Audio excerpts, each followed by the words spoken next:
Viajar al pasado es una experiencia fascinante, llena de sorpresas. Y es exactamente eso, un viaje al pasado, lo que ustedes y yo, Omar Sharif, vamos a realizar. No se muevan de la butaca, relájense y síganme a este increíble viaje al pasado y a la vida cotidiana de quienes lo vivieron.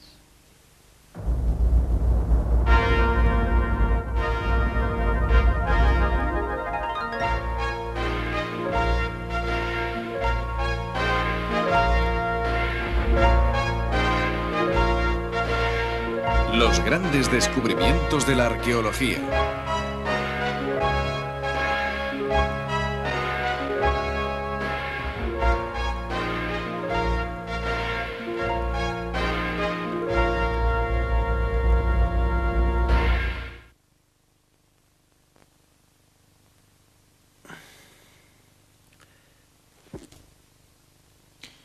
La historia de la antigua Italia no es solo la de Roma. Al contrario, Italia es un mosaico viviente de culturas y pueblos que influyeron unos en otros.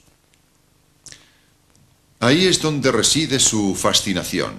Por ejemplo, ¿cómo podemos dejar de reconocer la enorme importancia de aquellos navegantes griegos que partieron hace más de 2000 años para fundar nuevas ciudades en las costas de Italia? Así fue como se originó la Magna Grecia, un grupo de polis o ciudades-estado cuya riqueza y poder superó a menudo a los de Atenas y Esparta. Cuando se enfrentaron a Roma por el control de Italia meridional, perdieron la batalla, pero su cultura influyó de tal modo en la de los vencedores que incluso los dioses romanos adoptaron actitudes y comportamientos típicos de las divinidades griegas.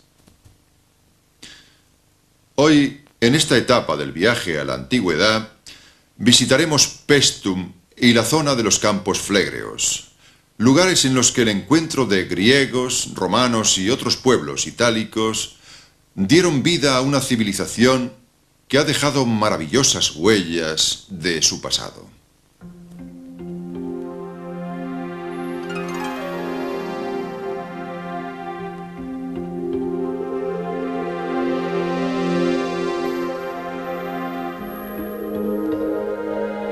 Desde hace más de 200 años, estos templos, con sus líneas perfectas, atraen a visitantes de todo el mundo.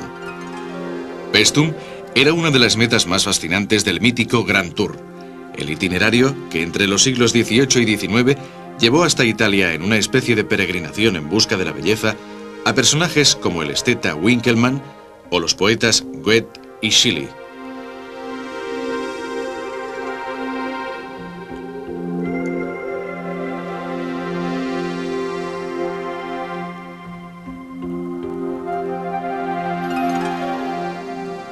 Las murallas que rodean la ciudad dan testimonio de la importancia de Paestum en la antigüedad.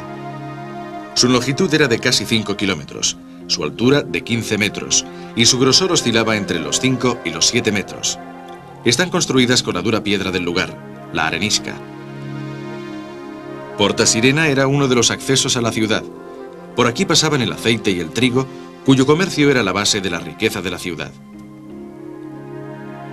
Riqueza de la que son un reflejo los grandes templos de Poseidonia, nombre que los colonos griegos que la habían fundado en honor del dios del mar, Poseidón, daban a Paestum. No se conoce la fecha exacta de su fundación. Sin embargo, puede fijarse hacia el año 600 a.C.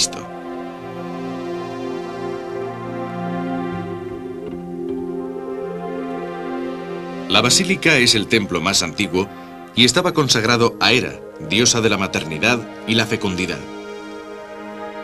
El templo tiene 50 columnas que aún se conservan. Se caracterizan por presentar un notable estrechamiento en la parte superior.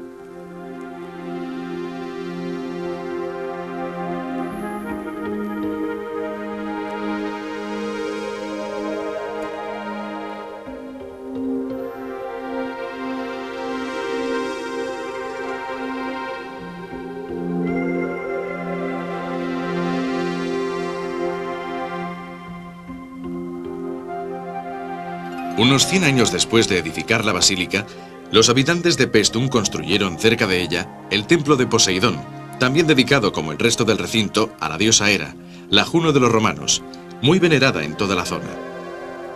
El templo es uno de los mejor conservados de la Magna Grecia. Tenía fachadas simétricas con 6 columnas en los lados cortos y 14 en los largos.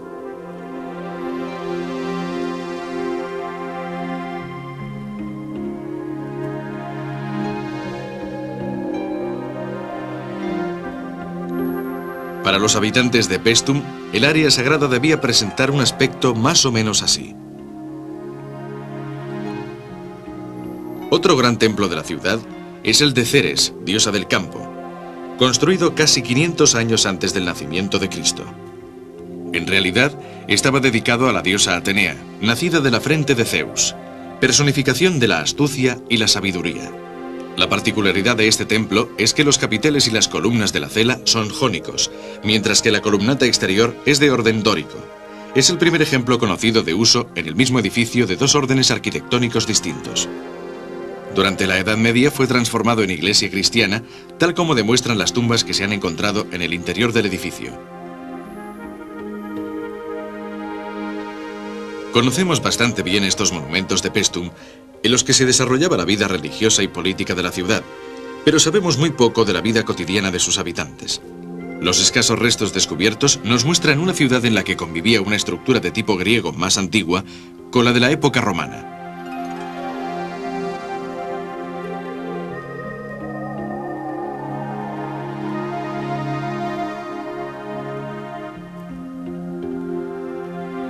Por ejemplo, esta villa es una casa del asentamiento romano con una profunda cavidad en el jardín que servía de piscina.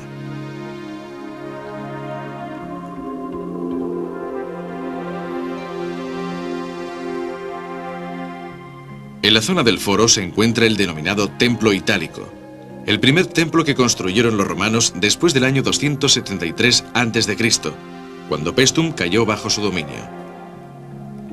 En efecto, el templo es distinto de los templos griegos, en especial por su alta base y la orientación de la fachada. Estaba dedicada a la tríada de divinidades que se adoraban en el Capitolio de Roma, es decir, Júpiter, Juno y Minerva. El templo ocupa parte de las gradas de una estructura preexistente, el área llamada del Comicio, en la que al aire libre se reunía la asamblea de la ciudad. Aproximadamente entre los siglos II y I a.C., esta zona debió ser así, con el templo itálico, los edificios del foro y a lo lejos el anfiteatro. Pero regresemos al templo de Poseidón. Hoy, al visitar el interior del templo, se tiene una impresión muy distinta de la que debían tener los sacerdotes y los iniciados, los únicos que podían entrar en la gran cela de 3 naves con columnatas de 2 pisos. Cada mañana, los sacerdotes purificaban la cela con agua sagrada y ofrecían comida y bebida a la gran estatua de la diosa Hera.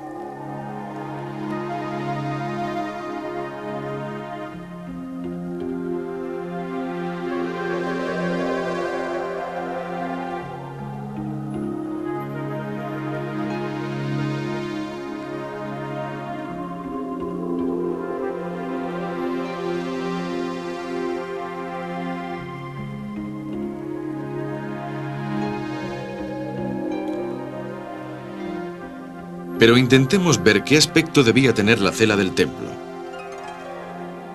Un ambiente solemne, acondicionado para cobijar a la estatua de la diosa, que probablemente se presentaba así.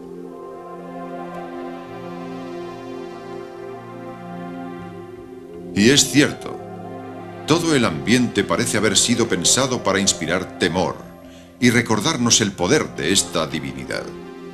Y si una diosa como Hera, que al fin y al cabo era generosa, tenía que inspirar tal temor, imaginemos entonces el terror que los infernales dioses de la muerte habían de suscitar. Tal vez es por eso, por lo que la tumba del zambullidor, la más famosa de Paestum, fue decorada con frescos de serenas escenas de la vida familiar. Pero vayamos a ver estas pinturas tan famosas.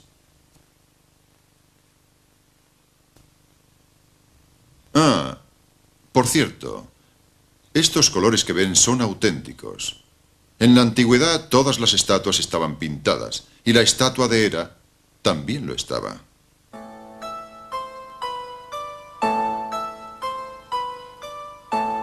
En el Museo Arqueológico de Paestum se conserva la tumba conocida como la del Zambullidor. Data del año 480 a.C., pero no se encontró hasta 1968. Se denomina del Zambullidor por el fresco que decora la lápida que cubría la tumba, en el que un efebo se lanza desde un trampolín a un espejo de agua.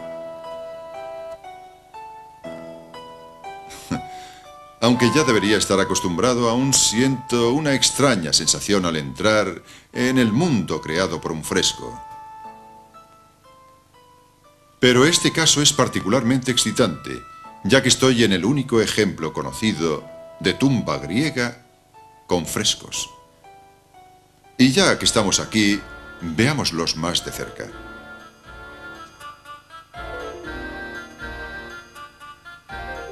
La serie de frescos representa un banquete. Este joven es el copero. Se dispone a servir el vino que previamente ha mezclado con agua en esta vasija, ya que los griegos siempre solían aguar el vino. Atención a este segundo personaje. Está jugando al kotabo, un juego consistente en alcanzar al adversario con las últimas gotas de vino de la copa. En cambio, aquí vemos representados a un adolescente y a un adulto. La sensualidad que contiene es evidente. En la sociedad griega era normal que un adolescente tuviera relaciones con personas mayores y del mismo sexo. Desde luego, hoy nos impresiona la naturalidad de esta postura erótica. Pero debemos decir que para los griegos era un hecho perfectamente normal, lo que demuestra que la actitud moral cambia a través de los siglos.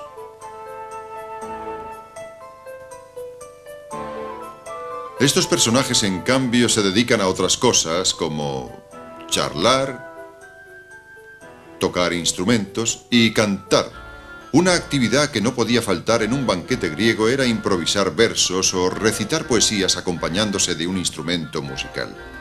Así fue como nació la poesía occidental, en medio de risas y copas de vino. Aquí, en esta otra parte, vemos a un joven que danza acompañado por una flauta, tocada por esta figura vestida que aparece al lado, una joven mujer. Debo añadir que en el tiempo en que fue pintado el fresco, una mujer griega respetable no frecuentaba banquetes, y tan solo las instrumentistas eran admitidas.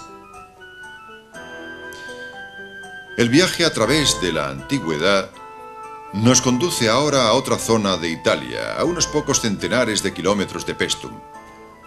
Estoy hablando de los Campos Flegreos, el lugar de vacaciones preferido de los antiguos romanos. Es un lugar realmente extraño, bello y misterioso. Y de hecho, empezaremos la visita en un lugar conocido en la antigüedad como una de las entradas del infierno, el Solfatara, cerca de Nápoles.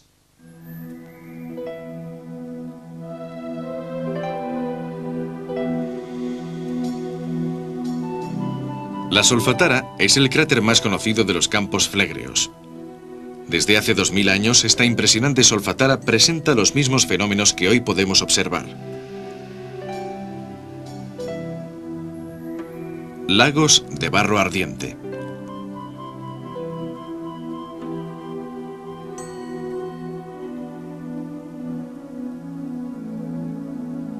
Fumarolas y gases de azufre incandescentes.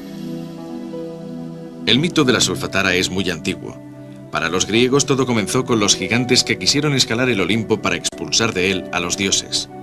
Desde luego, fueron derrotados y como castigo Zeus los echó precisamente aquí, en las entrañas de la Solfatara, que desde entonces tiembla y vomita fuego a causa de la rabia de los gigantes.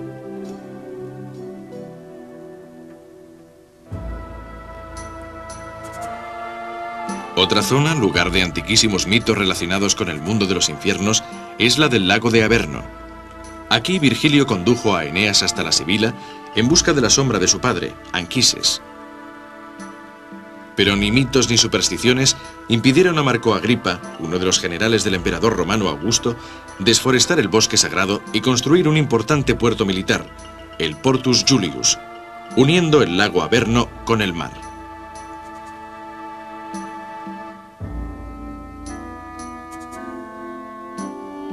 La geografía de estos lugares ha cambiado profundamente desde los tiempos de Augusto.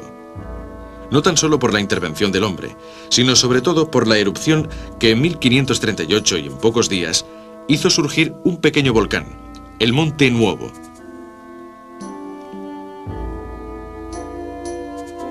Pero intentemos dar una ojeada al aspecto que presentaba esta zona en la época de Augusto, con el puerto militar.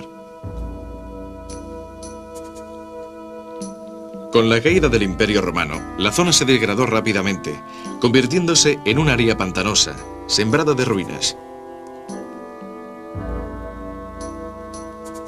Hasta que una noche de septiembre de 1538, una apocalíptica erupción transformó completamente la fisonomía del lugar. Así fue como surgió la pequeña montaña del Monte Nuovo, que aún hoy podemos ver.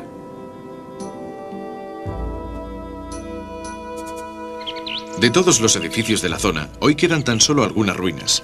Un ejemplo son los restos de un antiguo edificio termal a orillas del lago Averno, el llamado Templo de Apolo. Debió ser un edificio majestuoso. Lo confirma la cúpula, que tiene tan solo unos pocos metros menos que la del Panteón de Roma.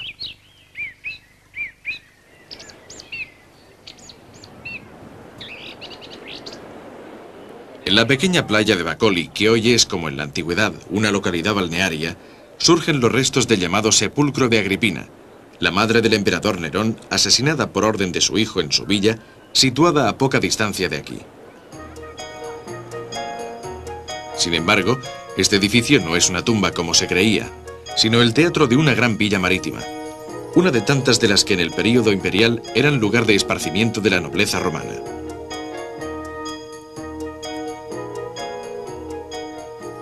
Este teatro, en el que tenían lugar juegos de agua, espectáculos musicales y representaciones clásicas para diversión del dueño de la villa y de sus invitados, muy probablemente debía aparecer así.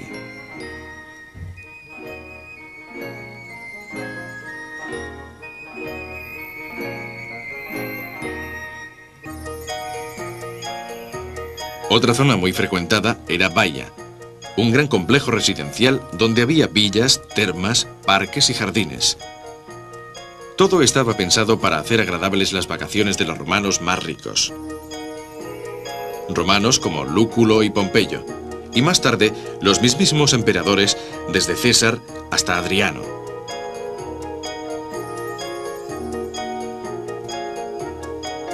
Las villas se disponían escalonadamente a lo largo de una pendiente que desciende suavemente hasta el mar, y estaban adornadas con jardines, surtidores y columnatas, mientras que muros y pavimentos estaban decorados con mosaicos y frescos magníficos.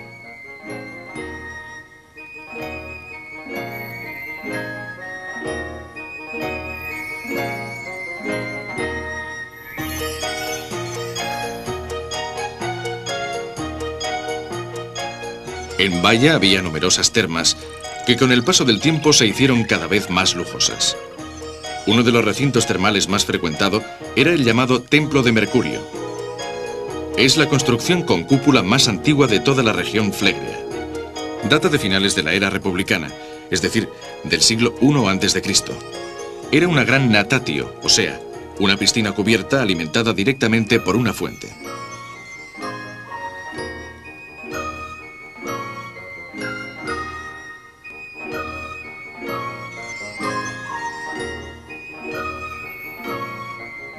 El recinto estaba cerrado por una cúpula de 21 metros de diámetro. Su progresivo soterramiento nos sitúa en un nivel muy elevado, pero la sugerente iluminación que proporcionan el ojo central y los ventanales laterales le confieren la antigua fascinación de un lugar misterioso fuera del tiempo.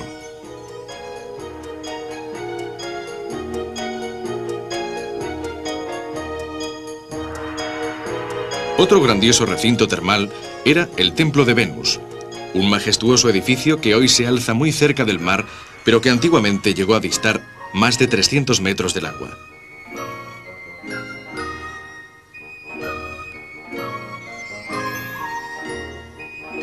De hecho, a lo largo de toda la costa, desde Punta Epitafio hasta donde hoy atracan los barcos mercantes, se alzaban edificios y lujosas villas, de las que tan solo quedan unos pocos restos en el fondo de la bahía.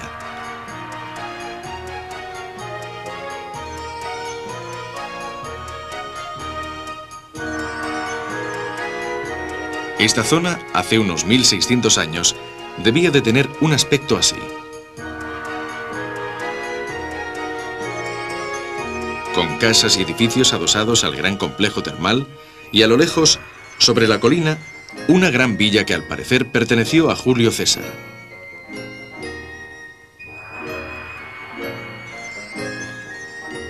En las cercanías de Baia se encuentra la localidad de Pozzuoli, una de las ciudades más antiguas de Italia. Fue fundada en el año 529 a.C. por exiliados políticos procedentes de la isla griega de Samos, que la llamaron Dicearquía, es decir, ciudad del justo gobierno. Con la dominación romana cambió su nombre por el de Puteoli, convirtiéndose durante más de 3 siglos en el puerto más importante de Italia. Los romanos construyeron la Acrópolis en el punto más alto del lugar, en un promontorio donde se encontraba la ciudad griega. Casi 500 años después de Cristo, los habitantes de los barrios bajos de Pozzuoli se refugiaron en la Acrópolis a causa del bradiseísmo, un fenómeno volcánico que cíclicamente provoca el levantamiento y el descenso del terreno de los campos flegreos.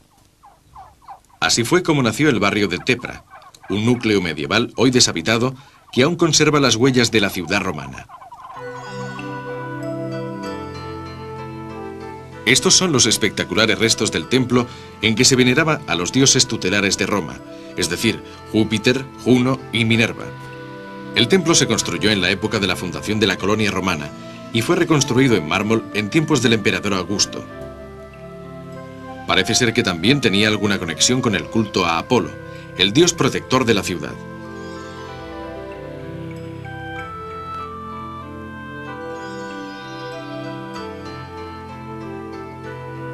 El templo se convirtió en una basílica cristiana dedicada a San Prócolo, patrono de Pozzuoli. Era una basílica barroca, y no fue hasta 1964 cuando, a causa de un incendio, salieron a la luz las antiguas estructuras romanas.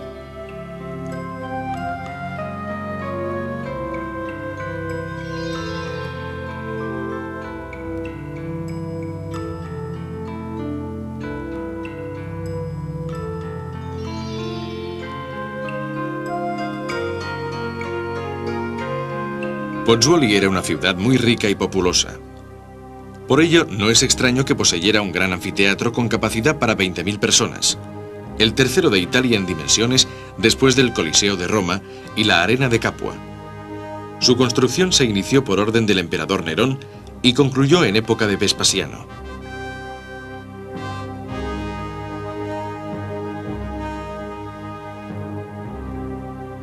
Sus subterráneos, aún hoy prácticamente intactos, son grandiosos. Son recintos que todavía parecen conservar el recuerdo de las fieras y de los gladiadores que esperaban aquí el momento de entrar en la arena.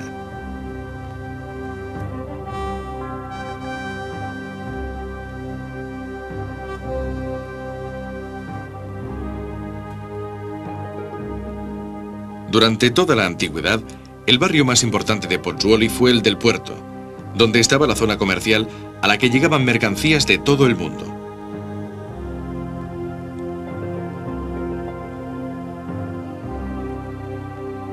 Mercancías transportadas por naves que atracaban protegidas por el muelle de Calígula, una de las construcciones más grandiosas del pasado. Aunque el moderno muelle lo haya englobado por completo, sabemos que medía 372 metros de largo por 16 de ancho. Se apoyaba en 15 pilares de un grosor de 5 metros y era una muestra extraordinaria de la ingeniería romana. Pero el corazón de la zona comercial era el templo de Serapis. En realidad, un gran mercado en el que se comerciaba con todo tipo de mercancías. Las excavaciones comenzaron en 1750 por voluntad del rey Carlos de Nápoles, el que después sería Carlos III de España. Y su suerte, a causa del mencionado bradiseísmo, ha sido paralela a la de la ciudad de Pozzuoli. En períodos alternativos, las construcciones quedaban sumergidas en el mar que, al retirarse, dejaba estas señales en las columnas. son los orificios originados por unos moluscos que viven cerca de la superficie del agua, los litódomos. Estas marcas han permitido reconstruir la historia geológica de los últimos 1500 años de Pozzuoli.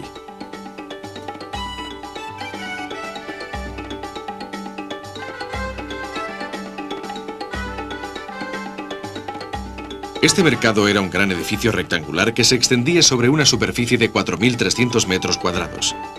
En su entorno se concentraban todas las actividades comerciales de la ciudad. Además del trigo procedente de Egipto y que se adquiría al por mayor, se compraba y vendía cualquier tipo de mercancía exótica: perfumes, especies, tintes, telas valiosas y productos alimentarios.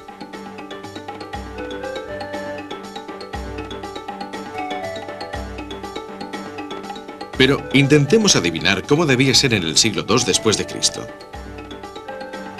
Las tiendas estaban dispuestas en los dos pisos de un pórtico con columnas. En el fondo, un gran ábside cobijaba la estatua del dios Serapis.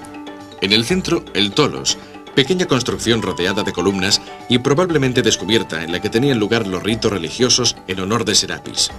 Y por último, el gran vestíbulo de entrada. Es increíble. Desde luego los romanos no reparaban en gastos cuando construían un mercado. Estas columnas de granito gris medían 6 metros de altura, y la mayor parte de ellas estaban situadas a los lados de la plaza. Tan solo el Macelum Magnum, el mercado que Nerón mandó construir en Roma, era más impresionante. Sin duda, en este lugar resonaron los gritos de los vendedores ambulantes, porque como cualquier mercado actual, siempre estaba lleno de un gran número de personas. Los barcos mercantes procedían de todo el Mediterráneo, y posiblemente de mares más lejanos. Así pues, los tratos se realizaban en griego, fenicio, hebreo, egipcio, sirio, y si eso no bastaba, con el lenguaje internacional de los signos. Pero ya que estamos aquí, vayamos a dar un vistazo.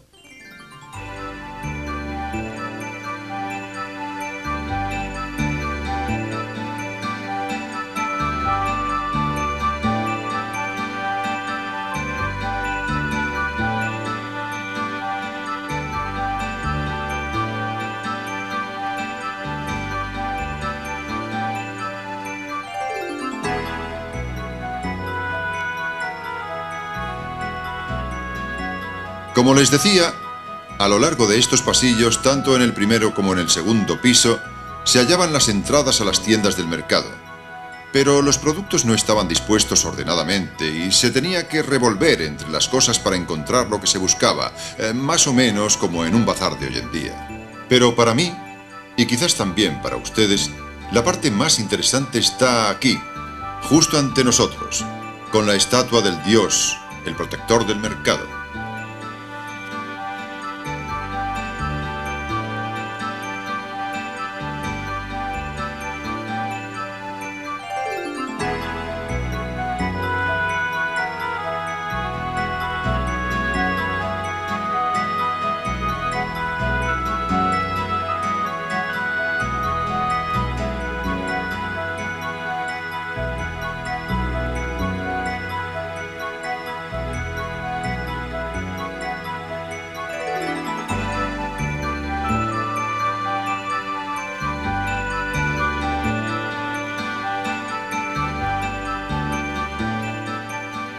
Miren, este es el dios Serapis, al que debería conocer bastante bien, porque, como yo, viene de Egipto. La historia de Serapis, sin embargo, se inicia con Ptolomeo, el primer rey griego de Egipto. En aquel tiempo la capital era Alejandría, que a diferencia de la mayoría de ciudades, aún no tenía una divinidad protectora. Este asunto irritaba a Ptolomeo I, que pensaba que aquello perjudicaba su prestigio. ¿Y qué hizo entonces?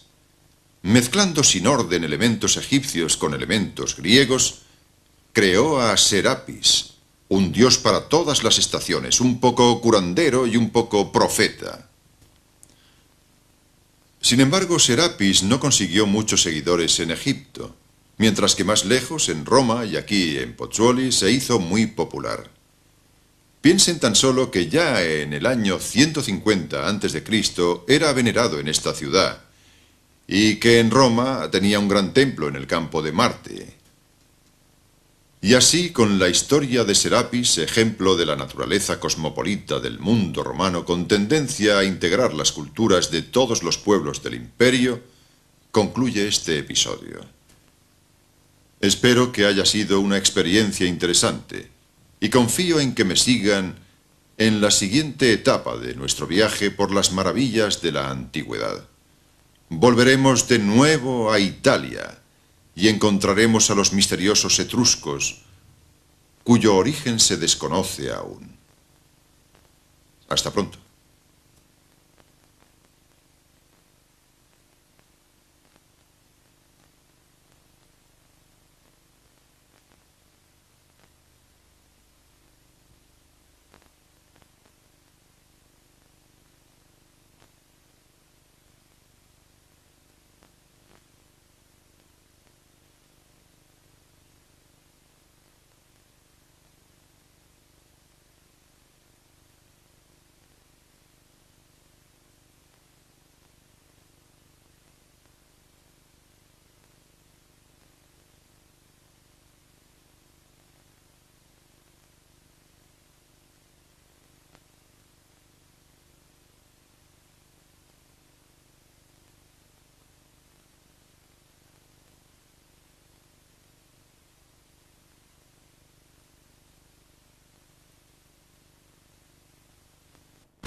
Pero como en el segundo piso, se hallaban las entradas a las tiendas del mercado. Pero los productos no estaban dispuestos ordenadamente y se tenía que revolver entre las cosas para encontrar lo que se buscaba, más o menos como en un bazar de hoy en día. Pero para mí, y quizás también para ustedes, la parte más interesante está aquí, justo ante nosotros, con la estatua del dios, el protector del mercado.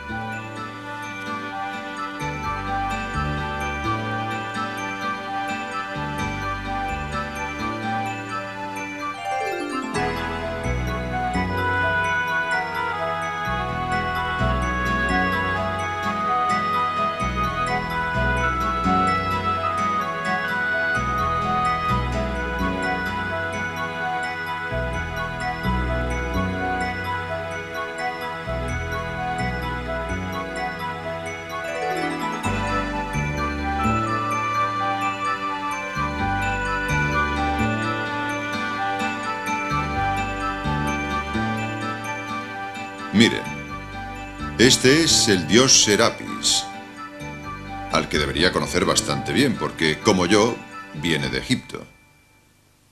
La historia de Serapis, sin embargo, se inicia con Ptolomeo, el primer rey griego de Egipto.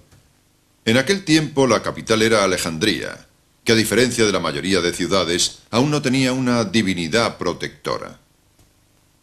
Este asunto irritaba a Ptolomeo I, que pensaba que aquello perjudicaba su prestigio. ¿Y qué hizo entonces?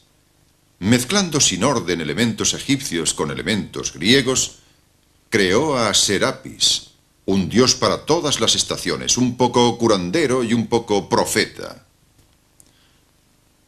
Sin embargo, Serapis no consiguió muchos seguidores en Egipto, mientras que más lejos, en Roma y aquí en Pozzuoli, se hizo muy popular. Piensen tan solo que ya en el año 150 a.C. era venerado en esta ciudad, y que en Roma tenía un gran templo en el campo de Marte. Y así con la historia de Serapis, ejemplo de la naturaleza cosmopolita del mundo romano con tendencia a integrar las culturas de todos los pueblos del imperio, concluye este episodio. Espero que haya sido una experiencia interesante y confío en que me sigan en la siguiente etapa de nuestro viaje por las maravillas de la antigüedad. Volveremos de nuevo a Italia y encontraremos a los misteriosos etruscos, cuyo origen se desconoce aún. Hasta pronto.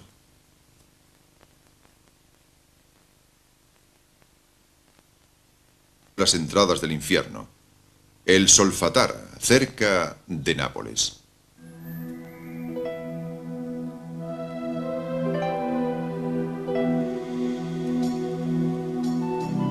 La Solfatara es el cráter más conocido de los campos Flegreos. Desde hace 2000 años, esta impresionante Solfatara presenta los mismos fenómenos que hoy podemos observar. Lagos de barro ardiente.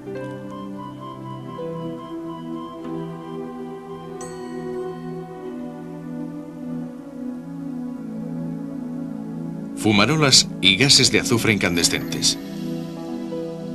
El mito de la Solfatara es muy antiguo. Para los griegos todo comenzó con los gigantes que quisieron escalar el Olimpo para expulsar de él a los dioses. Desde luego, fueron derrotados y como castigo Zeus los echó precisamente aquí, en las entrañas de la Solfatara, que desde entonces tiembla y vomita fuego a causa de la rabia de los gigantes.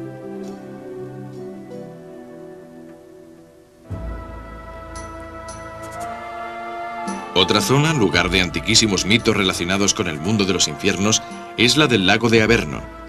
Aquí Virgilio condujo a Eneas hasta la Sibila en busca de la sombra de su padre, Anquises. Pero ni mitos ni supersticiones impidieron a Marco Agripa, uno de los generales del emperador romano Augusto, desforestar el bosque sagrado y construir un importante puerto militar, el Portus Julius, uniendo el lago Averno con el mar.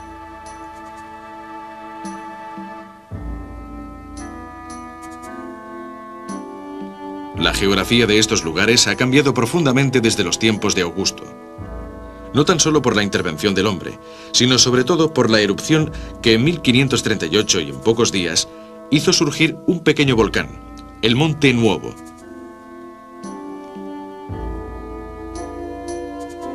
Pero intentemos dar una ojeada al aspecto que presentaba esta zona en la época de Augusto, con el puerto militar. Con la caída del Imperio Romano, la zona se degradó rápidamente, convirtiéndose en un área pantanosa, sembrada de ruinas. Hasta que una noche de septiembre de 1538, una apocalíptica erupción transformó completamente la fisonomía del lugar. Así fue como surgió la pequeña montaña del Monte Nuovo, que aún hoy podemos ver.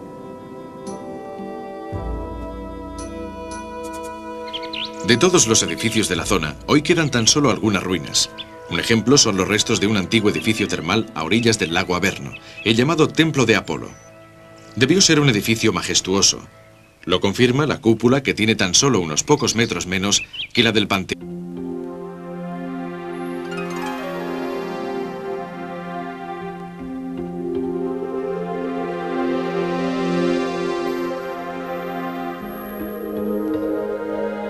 Desde hace más de 200 años, estos templos, con sus líneas perfectas, atraen a visitantes de todo el mundo.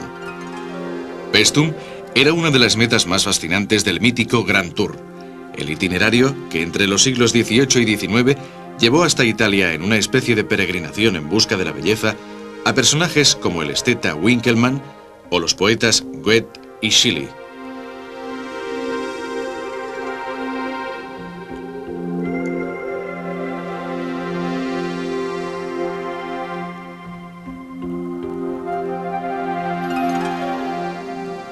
Las murallas que rodean la ciudad dan testimonio de la importancia de Paestum en la antigüedad.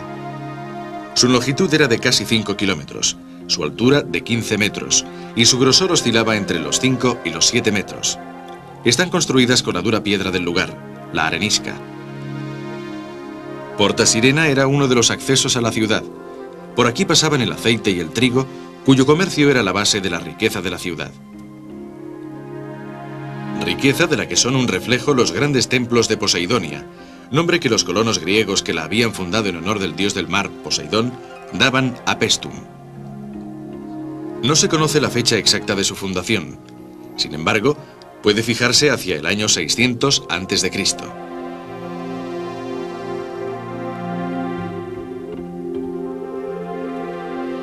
La basílica es el templo más antiguo y estaba consagrado a Hera, diosa de la maternidad y la fecundidad.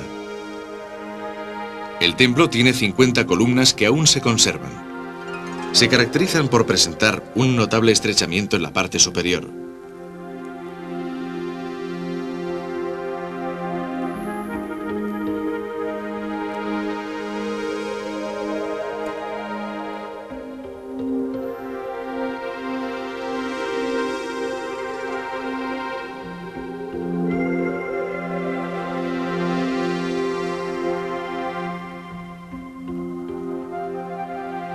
Unos 100 años después de edificar la basílica, los habitantes de Paestum construyeron cerca de ella el templo de Poseidón, también dedicado como el resto del recinto a la diosa Hera, la Juno de los romanos, muy venerada en toda la zona.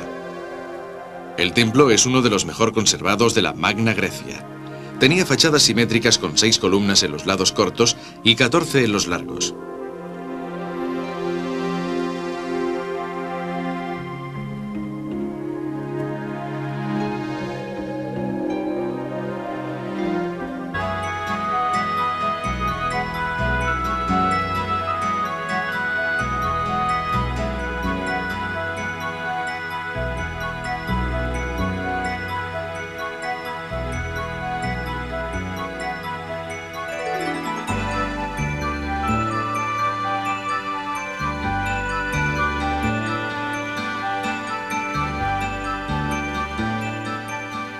Miren, este es el dios Serapis, al que debería conocer bastante bien, porque, como yo, viene de Egipto.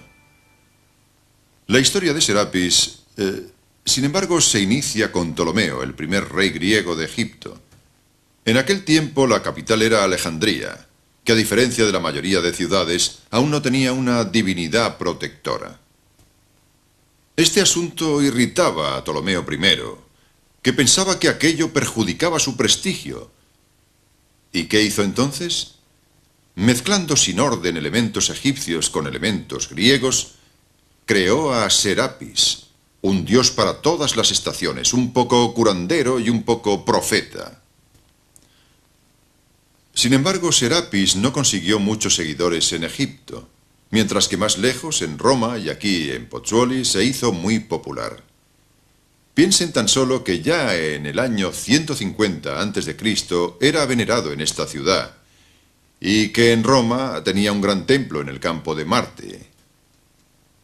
Y así, con la historia de Serapis, ejemplo de la naturaleza cosmopolita del mundo romano con tendencia a integrar las culturas de todos los pueblos del imperio, concluye este episodio.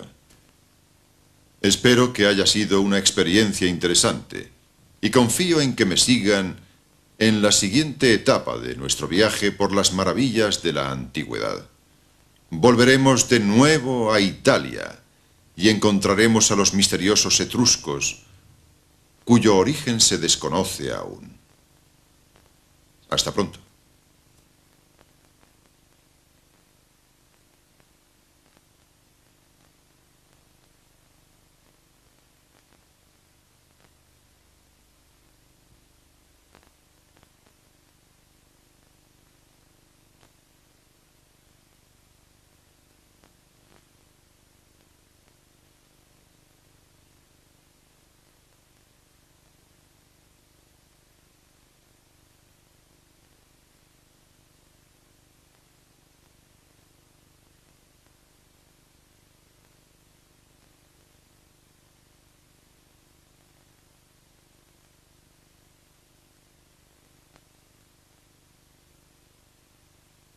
El templo tiene 50 columnas que aún se conservan. Se caracterizan por presentar un notable estrechamiento en la parte superior.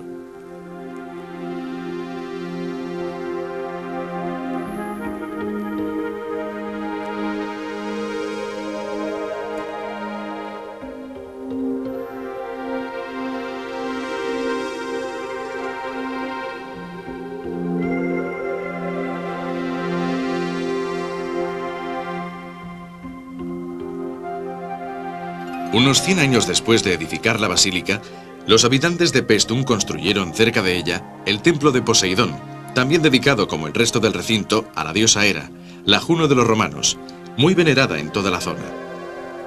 El templo es uno de los mejor conservados de la Magna Grecia. Tenía fachadas simétricas con 6 columnas en los lados cortos y 14 en los largos.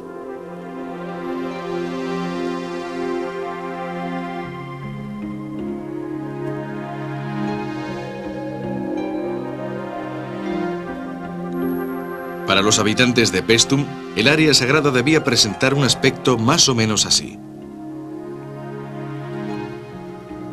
Otro gran templo de la ciudad es el de Ceres, diosa del campo, construido casi 500 años antes del nacimiento de Cristo.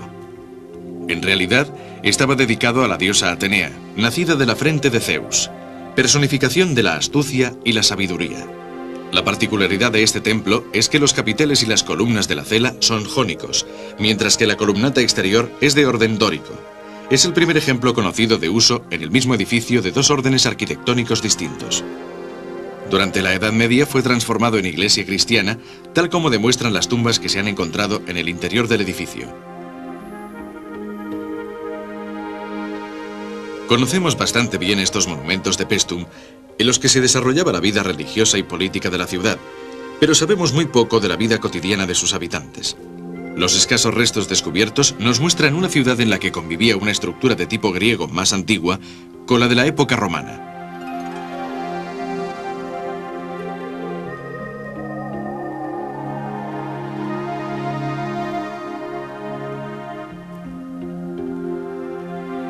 Por ejemplo, esta villa es una casa del asentamiento romano con una profunda cavidad en el jardín que servía de piscina.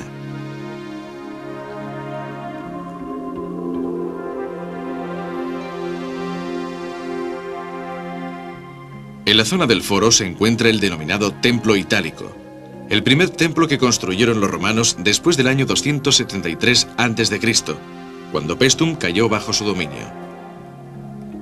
En efecto, el templo es distinto de los templos griegos, en especial por su alta base en su villa, situada a poca distancia de aquí. Sin embargo, este edificio no es una tumba como se creía, sino el teatro de una gran villa marítima, una de tantas de las que en el período imperial eran lugar de esparcimiento de la nobleza romana.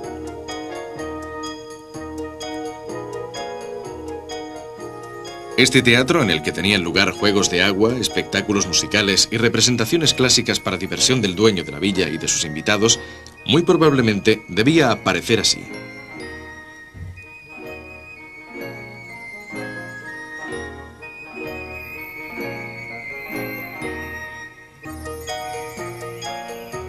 Otra zona muy frecuentada era Baia, un gran complejo residencial donde había villas, termas, parques y jardines. Todo estaba pensado para hacer agradables las vacaciones de los romanos más ricos. Romanos como Lúculo y Pompeyo, y más tarde los mismísimos emperadores desde César hasta Adriano.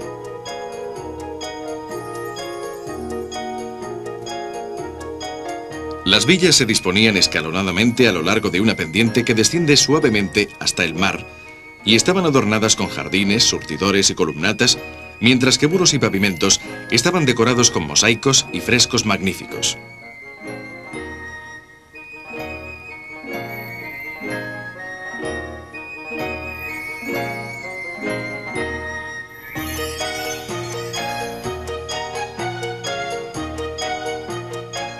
En Baia había numerosas termas que con el paso del tiempo se hicieron cada vez más lujosas. Uno de los recintos termales más frecuentado era el llamado Templo de Mercurio. Es la construcción con cúpula más antigua de toda la región Flegrea. Data de finales de la era republicana, es decir, del siglo I a.C. Era una gran natatio, o sea, una piscina cubierta alimentada directamente por una fuente.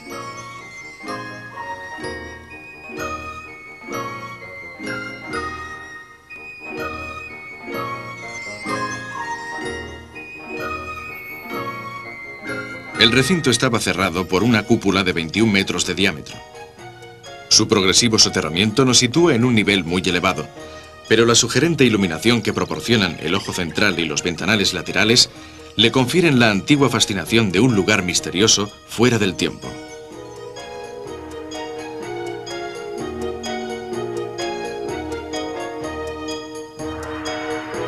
Otro grandioso recinto termal era el Templo de Venus, un majestuoso edificio que hoy se alza muy cerca del mar, pero que antiguamente llegó a distar más de 300 metros del agua.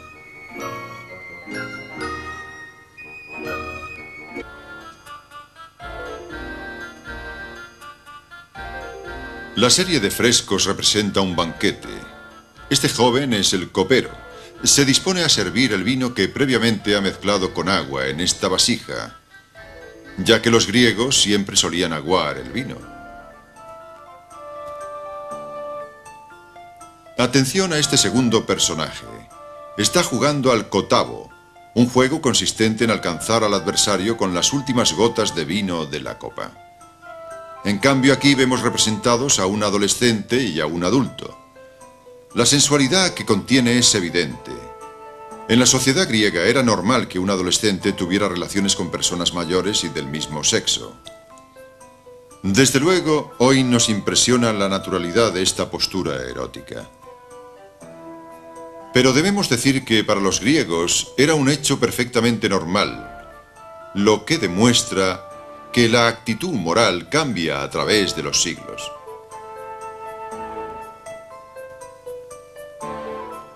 Estos personajes, en cambio, se dedican a otras cosas como charlar, tocar instrumentos y cantar. Una actividad que no podía faltar en un banquete griego era improvisar versos o recitar poesías acompañándose de un instrumento musical. Así fue como nació la poesía occidental, en medio de risas y copas de vino. Aquí, en esta otra parte, vemos a un joven que danza acompañado por una flauta tocada por esta figura vestida que aparece al lado, una joven mujer. Debo añadir que en el tiempo en que fue pintado el fresco, una mujer griega respetable no frecuentaba banquetes y tan solo las instrumentistas eran admitidas. El viaje a través de la antigüedad nos conduce ahora a otra zona de Italia, a unos pocos centenares de kilómetros de Paestum. Estoy hablando de los Campos Flegreos, el lugar de vacaciones preferido de los antiguos romanos. Es un lugar realmente extraño, bello y misterioso. Y de hecho, empezaremos la visita en un lugar conocido en la antigüedad como una de las entradas del infierno, el Solfatara, cerca de Nápoles.